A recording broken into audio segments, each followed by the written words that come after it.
Gilray's flower pot. I charge Gilray's unreasonableness to his ignoble passion for cigarettes, and the story of his flower pot has, therefore, an obvious moral. The want of dignity he displayed about that flower pot on his return to London would have made anyone sorry for him. I had my own work to look after, and really could not be tending his chrysanthemum all day. After he came back, however, there was no reasoning with him, and I admit that I never did water his plant, though always intending to do so. The great mistake was in not leaving the flower pot in charge of William John. No doubt I readily promised to attend to it, but Gilray deceived me by speaking as if the watering of a plant was the merest pastime. He had to leave London for a short provincial tour, and, as I see now, took advantage of my good nature. As Gilray had owned his flower pot for several months, during which time, I take him at his word, he had watered it daily, he must have known he was misleading me. He said that you got into the way of watering a flower pot regularly, just as you wind up your watch. That certainly is not the case. I always wind up my watch, and I never watered the flower pot. Of course, if I had been living in Gilray's rooms with the thing always before my eyes, I might have done so. I proposed to take it into my chambers at the time, but he would not hear of that. Why? How Gilray came by this chrysanthemum I do not inquire, but whether in the circumstances he should not have made a clean breast of it to me is another matter. Undoubtedly, it was an unusual thing to put a man to the trouble of watering a chrysanthemum daily without giving him its history. My own belief has always been that he got it in exchange for a pair of boots and his old dressing gown. He hints that it was a present, but as one who knows him well, I may say that he is the last person a lady would be likely to give a chrysanthemum to. Besides, if he was so proud of the plant, he should have stayed at home and watered it himself. He says that I never meant to water it, which is not only a mistake, but unkind. My plan was to run downstairs immediately after dinner every evening and give it a thorough watering.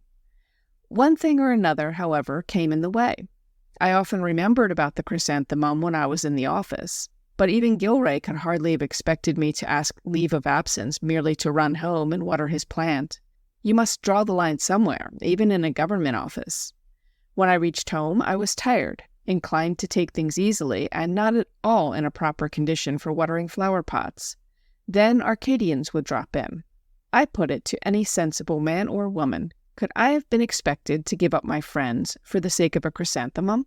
Again, it was my custom of an evening, if not disturbed, to retire with my pipe into my cane chair, and there pass the hours communing with great minds, or, when the mood was on me, trifling with a novel.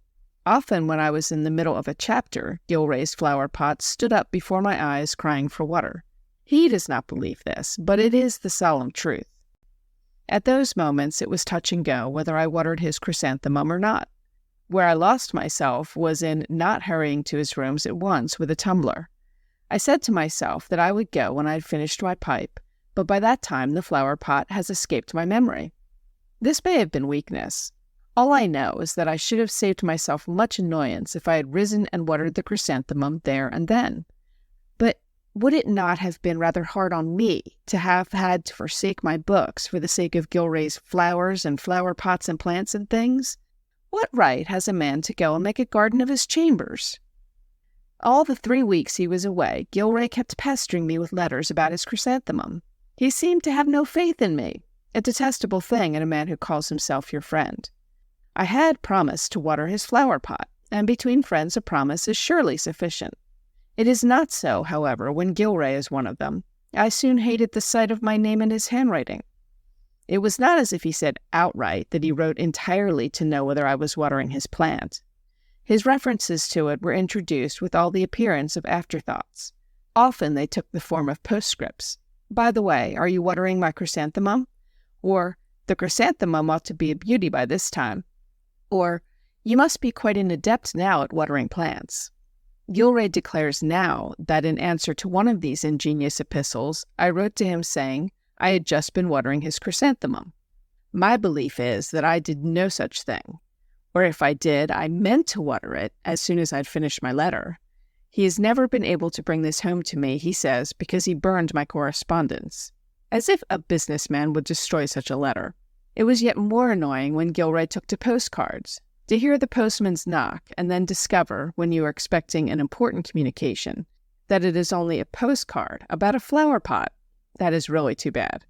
And then I consider that some of the postcards bordered upon insult. One of them said, "What about chrysanthemum? Reply at once." This was just like Gilray's overbearing way, but I answered politely, and so far as I know, truthfully, chrysanthemum all right. Knowing that there was no explaining things to Gilray, I redoubled my exertions to water his flower pot as the day for his return drew near. Once, indeed, when I rang for water, I could not for the life of me remember what I wanted it for when it was brought. Had I had any forethought, I should have left the tumbler stand just as it was to show Gilray on his return. But unfortunately, William John had misunderstood what I wanted the water for and put a decanter down beside it. Another time I was actually on the stair rushing to Gilray's door when I met the housekeeper, and stopping to talk to her, lost my opportunity again. To show how honestly anxious I was to fulfill my promise, I need only add that I was several times awakened in the watches of the night by a haunting consciousness that I had forgotten to water Gilray's flower pot. On these occasions, I spared no trouble to remember again in the morning. I reached out of bed to a chair and turned it upside down, so that the sight of it when I rose might remind me that I had something to do. With the same object, I crossed the tongs and poker on the floor. Gilray maintains that instead of playing fool's tricks like these, fool's tricks, I should have got up and gone at once to his rooms with my water bottle. What? And disturbed my neighbors? Besides, could I reasonably be expected to risk catching my death of cold for the sake of a wretched chrysanthemum? One reads of men doing such things for young ladies who seek lilies in dangerous ponds, or edelweiss on overhanging cliffs. But Gilray was not my sweetheart, nor, I feel certain, any other person's. I come now to the day prior to Gilray's return. I had just reached the office when I remembered about the chrysanthemum. It was my last chance. If I watered it once, I should be in a position to state that, whatever condition it might be in, I had certainly been watering it.